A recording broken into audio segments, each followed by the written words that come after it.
Nobody thought Netanyahu can do it. October 8th, no one would have imagined getting most or all of our hostages back.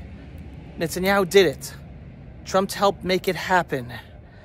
The political left in Israel has been destroyed because they were counting on Netanyahu failing to get the hostages.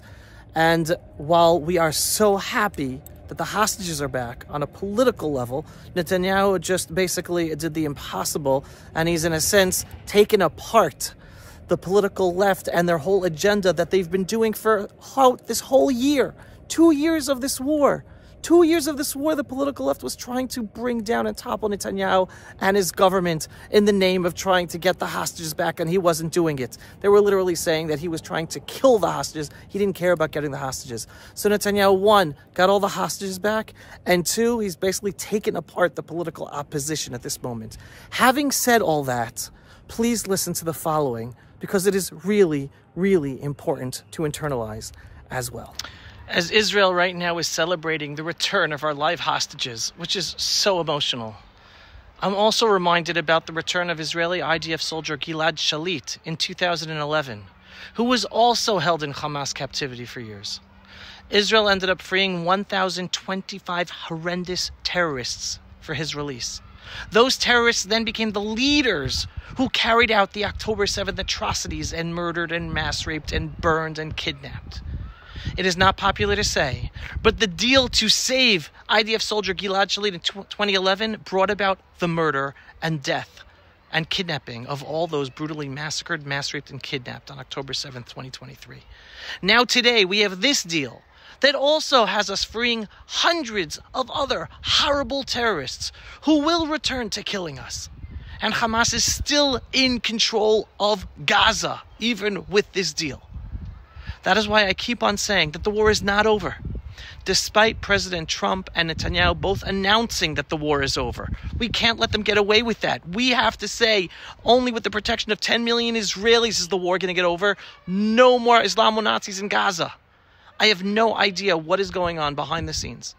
And I'm sure Trump and Netanyahu are working on a big Middle East plan with more Abraham Accords agreements, probably some signed or about to be signed or announced down in Egypt with President Trump.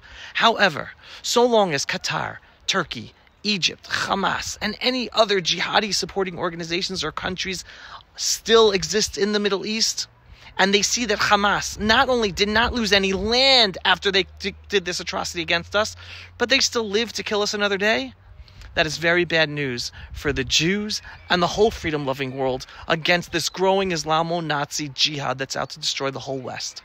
While I'm happy for the return of our remaining hostages, I also want to mention all the soldiers who were killed in this operation, in this war, injured, those now moving on in life with severe PTSD issues, and all the family members of terror victims who have to relive their horror as the murderers, the terrorists of their loved ones, go free in this deal to get our hostages back from Gaza. President Trump would have never made such a horrible deal for America, freeing hundreds of terrorists who are going to go back and murder. So yes, we are happy that our hostages are home. But no, the war is not over. It was not fought to free our hostages. It was fought to ensure that our Islamo-Nazi enemies would never be able to massacre us again and free our hostages. So right now we took care of freeing our hostages. We didn't take care of stopping the threat of ever having another massacre against us. It's up to us to ensure that our leaders not forget that and keep on doing what is necessary to ensure that Israel is protected, not only to never be massacred again, but that we have the deterrence that our enemies don't even raise a finger against us. Challenging times are ahead, but good times too. In the meantime, we strengthen our faith. God is in charge.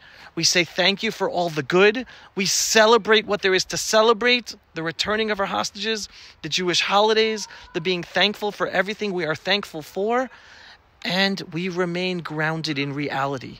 We don't let our leaders lie to us. We don't let the headlines confuse us.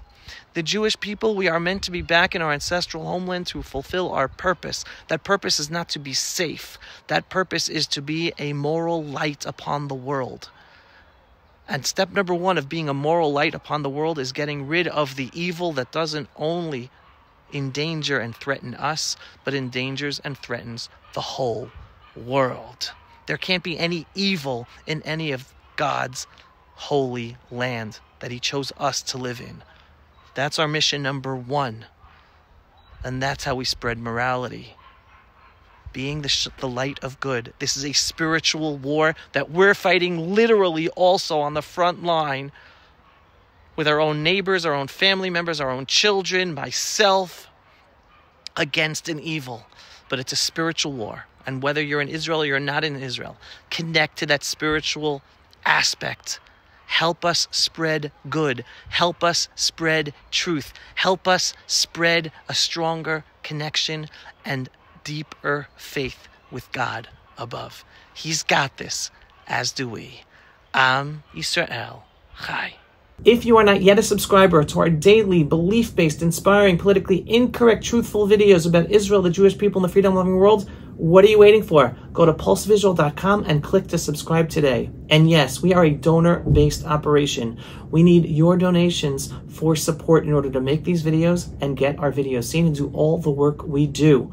So every once in a while, whether a large donation or a small donation, just go to pulsevisual.com and click on the donate button. Shalom, everyone, and thanks for watching. Pulse of Israel, frontline videos from the Holy Land. Support our work by donating today.